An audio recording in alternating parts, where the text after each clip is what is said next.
हरिओम पिला माने आज कालांश को समस्त को स्वागत। आज आम परिवेश विज्ञान पाठर आम खाद्य विषय प्रश्न उत्तर को आलोचना करिबा।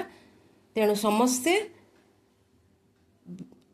खाता बाहर करिबा एवं सुंदर सुंदर अक्षर रे प्रश्नर उत्तर गुड़िक लिखिबा। एही प्रश्नर उत्तर गुड़िक श्रेणी रे आलोचना मध्य करा जायछि। जो शिशु माने लिखि नाहंती से माने खातारे उत्तरी नेबे। द्वितीय श्रेणी परिवेश विज्ञान प्रथम अध्याय आम खाद्य अभ्यास प्रश्न उत्तर समस्ते ध्यान दे देखिबा। प्रथम नंबर प्रश्न रे बंधनी मध्यरु उपयुक्त शब्द बाछि शून्य स्थान पूरण कर। आमको कार्य करिया पई डेस जोगाए शक्ति टंका मनीष। समस्ते लिखिबा शक्ति।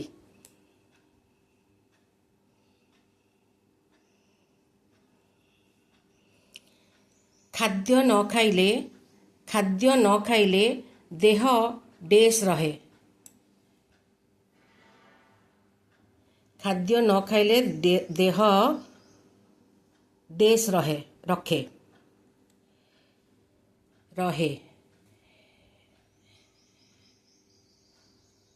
खाद्य न खाइले दुर्बल।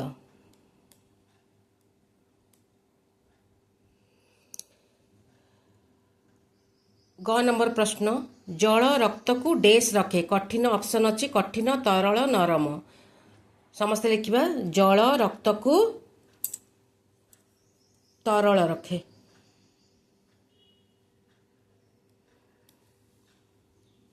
घ नंबर प्रश्न मांकड़ एक डेस प्राणी मांसाशी तृणभोजी सर्वभोग। समस्त लिखिबा तृणभोजी।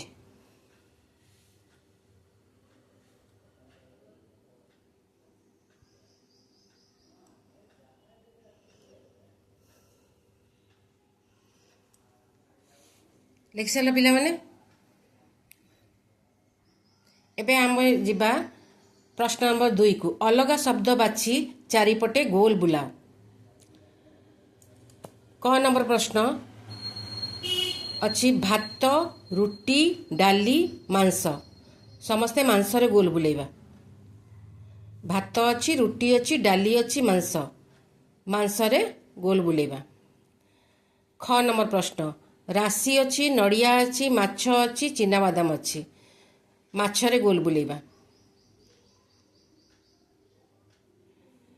ग नंबर प्रश्न गाई छेली बाघ हरिण बाघरे गोल बुलेबा। घ नंबर प्रश्न आलू पियाज गाजर क्षीर रे गोल बुलेबा। ओ नंबर प्रश्न आंब आलू नाशपति सेव आलू रे गोल बुलेबा। 2 नंबर प्रश्न उत्तर समस्त कर सारिथिबो 1 नंबर 2 नंबर। एबे आमे जिबा 3 नंबर प्रश्न को कौन कहिछि 3 नंबर प्रश्न ठीक वाक्य पाई ठीक चिन्ह और भूल वाक्य पाखरे भूल चिन्ह दियो। बाघ एक तृणभोजी प्राणी। बाघ एक तृणभोजी प्राणी भूल चिन्ह दबा। बाघ तृणभोजी प्राणी नुह बाघ होची मांसाशी तेणु बाघ पाखरे तृणभोजी प्राणी पाखरे भूल चिन्ह दबा। नलकूपर जल पीवा उचित नुहे। नलकूपर जल पीवा उचित ना नुहे। एक्वागार्डर पानी आमे पीवा। आजिकल एक्वागार्डर पानी परिष्कार आसुची तेणुक नलकूप जल मध्य पानी मध्य पीवा उचित नुहे भूल। अटा सीधा सड़क उद्भिद ठारू मिली थाए। अटा सीधा सड़क उद्भिद ठारू मिली थाए सेटा मध्य भूल। सागुणा एक तृणभोजी प्राणी। सागुणा तृणभोजी प्राणी नुहे तेणुक सी सेठी मध्य भूल चिन्ह दबा। खाद्य जल द्वारा हजम होता है। खाद्य जल द्वारा हजम हुए सेटा ठीक चिन्ह दबा। 4 नंबर प्रश्न 2टी लेखाएं उदाहरण देई उत्तर लेख। 2टी लेखाएं उदाहरण देई उत्तर लेख। प्राणीज खाद्य काहाकु कुहा जाए। प्राणीज खाद्य काहाकु कुहा जाए। लिखिबा आमे जेउ खाद्य आमे ଯେଉଁ ଖାଦ୍ୟ ଆମେ ପ୍ରାଣୀମାନଙ୍କ ଠାରୁ ପାଇଥାଉ ତାହାକୁ ପ୍ରାଣୀଜ ଖାଦ୍ୟ କୁହାଯାଏ। ଯେଉଁ ଖାଦ୍ୟ ଆମେ ପ୍ରାଣୀମାନଙ୍କ ଠାରୁ ପାଇଥାଉ ତାହାକୁ ପ୍ରାଣୀଜ ଖାଦ୍ୟ କୁହାଯାଏ। ସେଗୁଡ଼ିକ କ'ଣ କ'ଣ? ଉଦାହରଣ ମାଂସ ଆଉ କ୍ଷୀର ହେଲା। ତାପରେ ଯିବା ଆମେ ଖ ନମ୍ବର ପ୍ରଶ୍ନକୁ। ଖ ନମ୍ବର ପ୍ରଶ୍ନ କ'ଣ କହିଛି? ତୃଣଭୋଜୀ ପ୍ରାଣୀ କାହାକୁ କୁହାଯାଏ? ତୃଣଭୋଜୀ ପ୍ରାଣୀ କାହାକୁ କୁହାଯାଏ? ଉତ୍ତର ଲେଖିବା। ଯେଉଁ ପ୍ରାଣୀମାନେ ସମସ୍ତେ ସୁନ୍ଦର କରି ଲେଖୁଥିବା, ଯେଉଁ ପ୍ରାଣୀମାନେ ନିଜର ଖାଦ୍ୟ ପାଇଁ ନାନାଦି ଉଦ୍ଭିଦ ଯଥା ଘାସ, ଡାଳପତ୍ର, ନଡ଼ା, ଶସ୍ୟ, ଦାନା, ଫଳ ଇତ୍ୟାଦି ଖାଇ ବଞ୍ଚନ୍ତି ସେମାନଙ୍କୁ ତୃଣଭୋଜୀ ପ୍ରାଣୀ କୁହାଯାଏ। ଆଉ ଥରେ ଲେଖିବା। ଯେଉଁ ପ୍ରାଣୀମାନେ ନିଜର ଖାଦ୍ୟ ପାଇଁ ନାନାଦି ଉଦ୍ଭିଦ ଯଥା ଘାସ, ଡାଳପତ୍ର, ନଡ଼ା, ଶସ୍ୟ, ଦାନା, ଫଳ ଇତ୍ୟାଦି ଖାଇ ବଞ୍ଚନ୍ତି ସେମାନଙ୍କୁ ତୃଣଭୋଜୀ ପ୍ରାଣୀ କୁହାଯାଏ। ଉଦାହରଣ କିଏ କିଏ? ଛେଳି ଓ ହରିଣ ହେଲା। ତାପରେ ଆସିବା ଗ ନମ୍ବର ପ୍ରଶ୍ନକୁ। ଗ ନମ୍ବର ପ୍ରଶ୍ନ କ'ଣ କହିଛି? ଶକ୍ତି ପ୍ରଦାନକାରୀ ଖାଦ୍ୟ କାହାକୁ କୁହାଯାଏ? ଶକ୍ତି ପ୍ରଦାନକାରୀ ଖାଦ୍ୟ କାହାକୁ କୁହାଯାଏ? ଉତ୍ତର ଲେଖିବା। କେତେକ ଖାଦ୍ୟ ଆମ ଶରୀର ଗଠନ କରିବା ସହିତ କାମ କରିବାକୁ ଶକ୍ତି ଦେଇଥାଏ।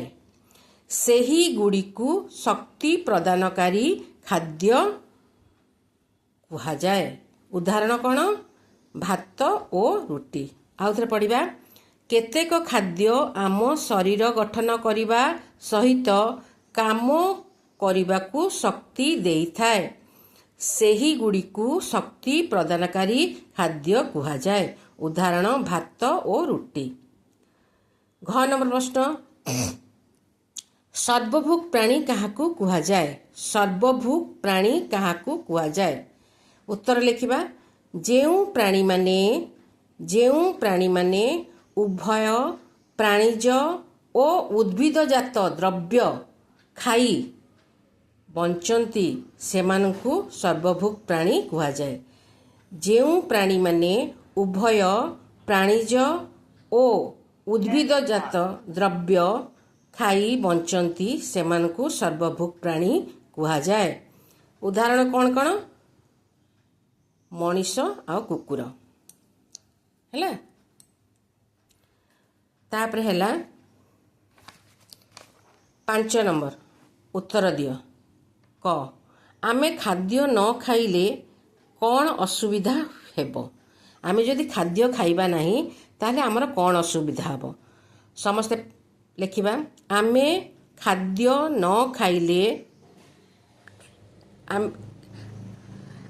ଆମେ ଖାଦ୍ୟ ଖାଇଲେ ଯଦି ନ ଖାଇବା ତାହେଲେ ଆମେ ଖାଦ୍ୟ ନ ଖାଇଲେ ମନ ଭଲ ରୁହେ ନାହିଁ, ଦେହ ଭଲ ରୁହେ ନାହିଁ, ଦେହ ଖରାପ ହୁଏ, ଦୁର୍ବଳ ଲାଗେ, ବଳ କମିଯାଏ, ନାନା ପ୍ରକାରର ରୋଗ ହେବା ସହିତ କୌଣସି କାମ କରିବାକୁ କି ପାଠ ପଢ଼ିବାକୁ ଇଚ୍ଛା ହୁଏ ନାହିଁ। ଆଉ ଥରେ ପଢ଼ିବା। ଆମେ ଖାଦ୍ୟ ନ ଖାଇଲେ ମନ ଭଲ ରୁହେ ନାହିଁ, ଦେହ ଭଲ ରହେ ନାହିଁ, ଦେହ ଖରାପ ହୁଏ, ଦୁର୍ବଳ ଲାଗେ, ବଳ କମିଯାଏ, ନାନା ପ୍ରକାରର ରୋଗ ହେବା ସହିତ କୌଣସି କାମ କରିବାକୁ କି ପାଠ ପଢ଼ିବାକୁ ଇଚ୍ଛା ହୁଏ ନାହିଁ ହେଲା। ଖ ନମ୍ବର ପ୍ରଶ୍ନ। ପାଣି ପିଇଲେ ଶରୀରରେ କି ଉପକାର ହୁଏ? ଆମେ ପାଣି ପିଇବା ଦ୍ୱାରା ଆମ ଶରୀରରେ କ'ଣ ଉପକାର ହୋଇଥାଏ?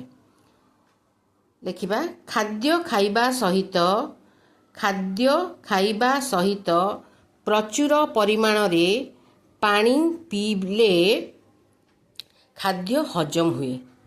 ପାଣି ରକ୍ତକୁ ତରଳ ରଖେ, ଶରୀରକୁ ସୁସ୍ଥ ଓ ନିରୋଗ ରଖିଥାଏ, ଦେହ ଭଲ ଲାଗେ। ଖାଦ୍ୟ ଖାଇଲା ବେଳେ କେଉଁ କଥା ପ୍ରତି ଦୃଷ୍ଟି ଦେବା? ଏଟା ଆଉଥରେ ପଢ଼ିଦେବା। 5 ନମ୍ବର, ପାଣି ନ ପିଇଲେ ଶରୀରର କ'ଣ ଉପକାର ହୋଇଥାଏ? ପାଣି ପିଇଲେ ଶରୀରର କ'ଣ ଉପକାର ହୋଇଥାଏ? ଖାଦ୍ୟ ଖାଇବା ସହିତ ପ୍ରଚୁର ପରିମାଣରେ ପାଣି ଯଦି ଆମେ ପିଇବା, ପାଣି ପିଇଲେ ଖାଦ୍ୟ ହଜମ ହୋଇଥାଏ, ପାଣି ରକ୍ତକୁ ତରଳ ରଖେ, ଶରୀରକୁ ସୁସ୍ଥ ଓ ନିରୋଗ ରଖିଥାଏ, ହେଲା, ଦେହ ଭଲ ଲାଗେ ପାଣି ପିଇଲେ। ଏବେ ଆସିବା ଗ ନମ୍ବର, ଖାଦ୍ୟ ଖାଇଲା ବେଳେ କେଉଁ କଥା ପ୍ରତି ଦୃଷ୍ଟି ଦେବା? ସେଗୁଡ଼ିକ ଗୋଟେ ଗୋଟେ ପଏଣ୍ଟ ଲେଖିବା। ଆମେ ଖାଦ୍ୟ ଖାଇବା ସମୟରେ କେତେକ କଥା ପ୍ରତି ଦୃଷ୍ଟି ଦେବା ଦରକାର। ସେଗୁଡ଼ିକ କ'ଣ କ'ଣ? ଆମେ ବିନ୍ଦୁ ଅନୁଯାୟୀ ଲେଖା ହେଇଛି, ସମସ୍ତେ ସେପରି ଲେଖିବା। କ'ଣ କ'ଣ ନା, 1 ନମ୍ବର ହେଲା ସର୍ବଦା ସତେଜ ଖାଦ୍ୟ ଓ ତଟକା ଫଳ ଖାଇବା। ସବୁଦିନ ସତେଜ ଖାଦ୍ୟ, ଫ୍ରେଶ୍ ପରିବା ଆଉ ଫ୍ରେଶ୍ ଫଳମୂଳ ଖାଇବା। ଖାଦ୍ୟକୁ 2 ନମ୍ବର ପଏଣ୍ଟ, ଖାଦ୍ୟକୁ ଭଲ ଭାବେ ଚୋବେଇ ଖାଇବା। 3 ନମ୍ବର ପଏଣ୍ଟ, ଖାଇବା ପୂର୍ବରୁ ହାତ ଗୋଡ଼ ଭଲ ଭାବେ ଧୋଇବା। 4 ନମ୍ବର, ଆବଶ୍ୟକ ମୁତାବକ ଖାଦ୍ୟ ଖାଇବା, ଯେତିକି ଦରକାର ଆମେ ସେତିକି ଖାଇବା, ହେଲା।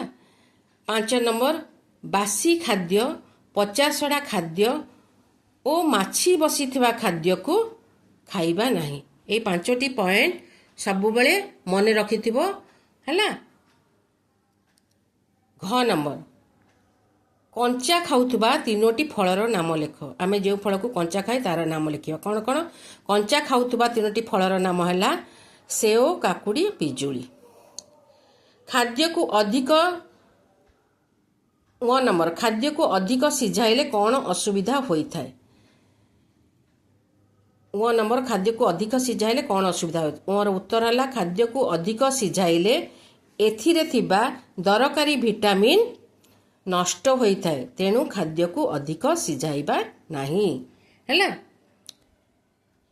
କେଉଁ ଖାଦ୍ୟରେ କି ଭିଟାମିନ୍ ଥାଏ? ଆସ ଆମେ ତାକୁ ତାଲିକା କରିବା। ଆମେ ଖାଦ୍ୟର ତାଲିକା ପ୍ରସ୍ତୁତ କରିଛେ, ତାକୁ ଦେଖିକି ତମେମାନେ ମଧ୍ୟ ତାଲିକା ପ୍ରସ୍ତୁତ କରିବ। ମୁଁ ଯାହା ଲେଖିଛି ସେହିପରି ଭାବରେ ଲେଖିବ, ତାହେଲେ ତମର ମନେ ରହିବ।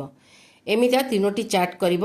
ଶ୍ୱେତସାର, ସ୍ନେହସାର, ପୁଷ୍ଟିସାର, ହେଲା। ଶ୍ୱେତସାରରେ ହେଲା ଭାତ, ରୁଟି, ଚୁଡ଼ା, ଆଳୁ, ମକା, ଗାଜର, ଚିନି ଓ କଦଳୀ। ସ୍ନେହସାରରେ ହେଲା କ୍ଷୀର, ଛେନା, ଚିନାବାଦାମ, ଲହୁଣୀ, ରାଶି, ନଡ଼ିଆ। ପୁଷ୍ଟିସାରରେ ହେଲା ମାଛ, ମାଂସ, ଅଣ୍ଡା, କ୍ଷୀର, ଡାଲି ଓ ଛେନା।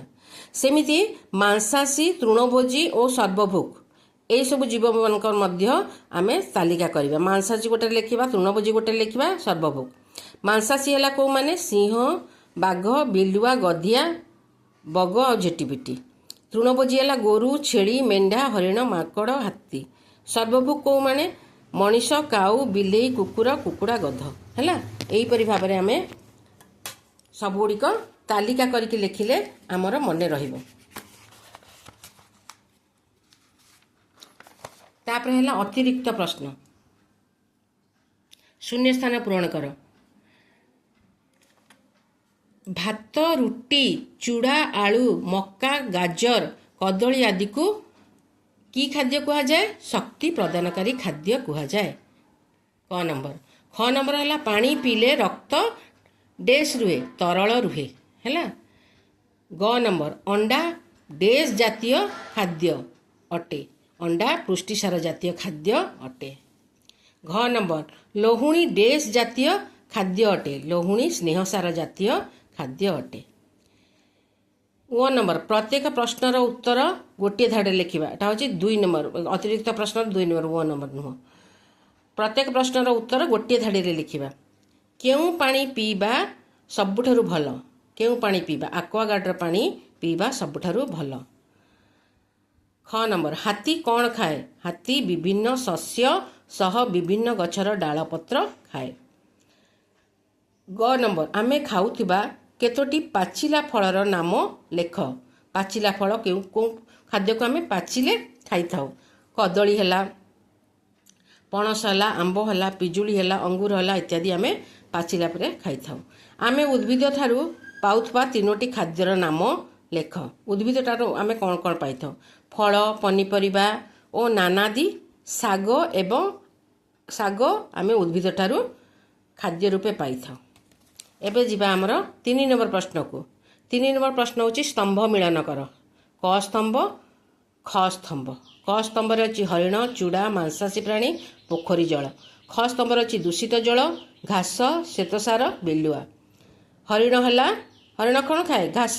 ତା ସହିତ ଖ ସ୍ତମ୍ଭରେ ଘାସକୁ ମିଳନ କରିବ। ଚୁଡ଼ାର ହେଉଛି ଶ୍ୱେତସାର ଜାତୀୟ ଖାଦ୍ୟ। ମାଂସାଶୀ ପ୍ରାଣୀ ହେଲା ବିଲୁଆ। ପୋଖରୀ ଜଳ ହେଉଛି ଦୂଷିତ ଜଳ। ଏହିପରି ଭାବରେ ପ୍ରତ୍ୟେକ ପ୍ରଶ୍ନର ଉତ୍ତରକୁ ସୁନ୍ଦର ସୁନ୍ଦର ଅକ୍ଷର କରିକି ଲେଖିବା ଖାତାରେ। ସ୍କୁଲ ଖୋଲିଲା ମାତ୍ରେ ମୁଁ ସେ ଖାତାକୁ ଚେକ୍ କରିବି। ହେଲା, ଆଜିର ପାଠକୁ ଆଜି ଏଇଠାରେ ରଖୁଛି। ଆଗାମୀ କ୍ଲାସରେ ଅନ୍ୟ ପାଠକୁ ପଢ଼େଇବି। ଧନ୍ୟବାଦ।